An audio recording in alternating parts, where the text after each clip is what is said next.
45 ans, Émilie est parvenue à fuir l'enfer des violences conjugales il y a quelques mois seulement. Sous emprise psychologique de son bourreau, il lui était impossible de quitter ce conjoint violent qui la menaçait et la frappait régulièrement, jusqu'au jour où Émilie est parvenue à trouver de l'aide. Grâce à une amie chez qui je me suis réfugiée un soir, j'ai été hospitalisée à la suite de ça, puisque j'étais tout abîmée du côté droit. Et après, les gendarmes sont venus le chercher.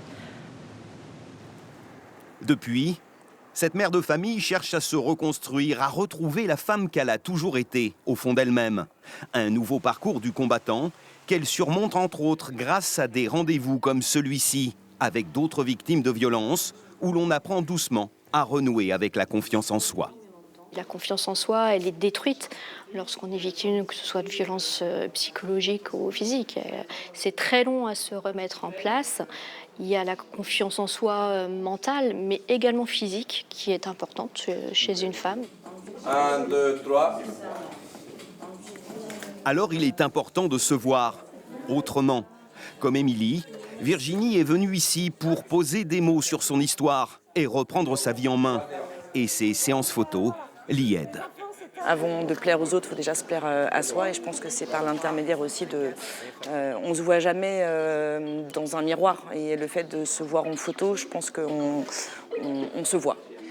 Et à travers de la photo, ce qui nous va permettre, c'est qu'elle voit qu'elle est féminine, elle reste féminine malgré les séquelles. Et puis il y a aussi le groupe de parole, l'atelier coiffure et celui de maquillage. Des parenthèses qui, le temps d'un soin, permettent à ces victimes de reprendre contact avec elles-mêmes. Je suis dans un moment de bien-être pour moi et effectivement, je m'aère dans tout ça. Et j'évite d'y penser, en fait.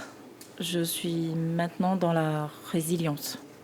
Selon l'INSEE, les violences conjugales ont fait 240 000 victimes en 2022. 90% d'entre elles sont des femmes.